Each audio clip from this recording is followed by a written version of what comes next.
स्वागत है अनी स्पार्क स्टोरीज टीवी हब में, जहां जादुई एनिमेशन कहानियां कल्पना और मजा जगाती हैं।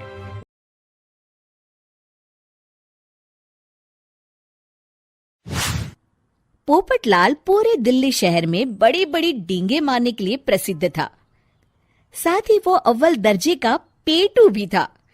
उसकी इस आदत के चलते कोई भी आदमी उसे अपने घर भोज पर नहीं बुलाता था। फिर एक दिन पोपटलाल अपनी बहन के घर जाता है, जो दूसरे शहर में रहती थी। अरे पोपटलाल, बड़े दिनों के बाद तुझे मेरी याद आई।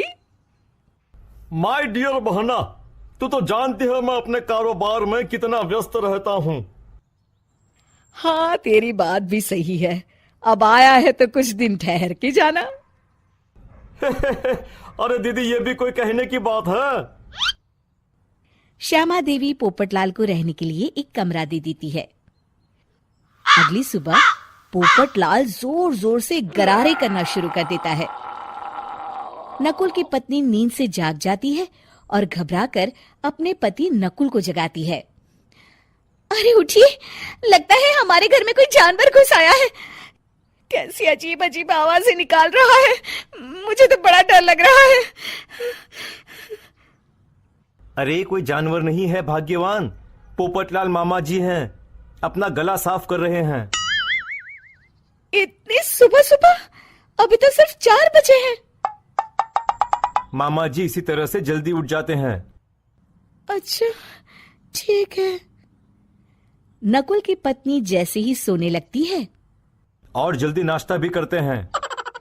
क्या मतलब? मुझे अभी उठ के उनके लिए चाय नाश्ता बनाना पड़ेगा? हाँ। अरे मर गई रे, अब मेरा क्या होगा? फिर थोड़ी देर के बाद नकुल की पत्नी मामा जी के लिए चाय नाश्ता बनाने में जुट जाती है। अरे भाई वाह, बड़ी अच्छी खुशबू आ रही है। बहू, जो भी बना रही हो फटाफट ले आओ, जोरों की भूख लगी है। हाँ मामा जी, अभी लाती हूँ। देखते ही देखते पोपटलाल सारा नाश्ता चट कर जाता है। बहू, कल से पराठे में देसी घी ज्यादा डालना, आज कुछ मजा नहीं आया। हे भगवान, इसका नाम तो पेटू लाल होना चाहिए था। पूरे 10 लोगों का नाश्ता अकेले हजम करने के बाद भी इन्हें मजा नहीं आया। इस तरह रोज पोपटलाल सुबह सुबह घर के सभी लोगों को नींद से बेवक्त जगा देता था और हमेशा खाने की उल्टी सीधी फरमाइश करते रहता था। देखते ही देखते गुप्ता परिवार की दिनचर्या अस्त व्यस्त हो जाती है। अरे भाई, खाने का असली मजा तो इस घर में है। अरे माँ, ये पोपटलाल मामा यहाँ और कितने दिन रुकेंगे?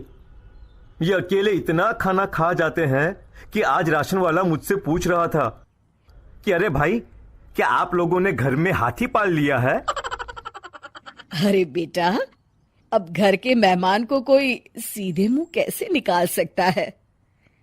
माँ जी, अब बर्दाश्त की इंतहा हो गई है। मैं अकेले इतना काम नहीं कर सकती। आखिर मैं भी इंसान हूँ। मैं कल ही अपने मायके चली जाऊंगी। अरे भाग्यवान, हम सबको मुसीबत में अकेला छोड़कर तुम कहाँ जा रही हो? जरा सब्र करो, मैं कुछ सोचता हूँ। अगले दिन एक डॉक्टर साहब उस घर में आते हैं। अरे नकुल बेटा, ये डॉक्टर यहाँ क्यों आया है? अरे मामा जी, माँ की तबीयत बहुत खराब है। तबीयत तो खराब होगी ही, तुम लोग उल्टा सीधा खाना जो खाते रहते हो। देखो नकुल, मैं तुम्हारा फैमिली डॉक्टर हूं, इसलिए आज से मैं जो कहूंगा तुम सबको वही खाना रोज खाना पड़ेगा। आजकल कितनी बीमारियां फैल रही हैं, पता भी है तुम्हें? आज से तुम सब सिर्फ सलाद और करेले का जूस पियोगे, समझे? डॉक्टर अंकल, आप ठीक कहते हैं। पोपटलाल घबरा के, अरे क्या खाक ठीक है भांजे? ये डॉक्टर सीधे सीधे हमें घास फूस खाने के लिए कह रहा है। अरे मैं कहता हूँ भगा इस डॉक्टर के बच्चे को यहाँ से। अरे मामा जी, डॉक्टर साहब ठीक ही तो कह रहे हैं। इसी बहाने आपका इतना बड़ा पेट जो बाहर निकला हुआ है वो अंदर हो जाएगा। इस तरह गुप्ता परिवार रोज खाने में सिर्फ सलाद खाना शुरू कर देता है। बेचारे पोपटलाल का बुरा हाल हो जाता है। ये लीजिए मामा जी, ताजा ताजा करेले का जूस। अरे नहीं नहीं बहू, मैं मरने से पहले मरना नहीं चाहता। मुझे तुम लोग माफ करो। यह भेड़ बकरी वाली जिंदगी तुम लोगों को मुबारक हो। मैं तो चला यहां से। पोपटलाल अगले दिन ही घर छोड़कर चला जाता है। क्यों बेटा नकुल, मेरी अदाकारी कैसी थी? मजा आ गया डॉक्टर। आपने तो बॉलीवुड के कलाकारों को भी मात कर दिया। आपको तो ऑस्कर मिलना चाहिए। बेटा ये थोड़ा ज्यादा हो गया। अगर आपको हमारी कहानियां पसंद आईं, लाइक और सब्सक्राइब करें अनस्पार्क स्टोरीज टीवी हब।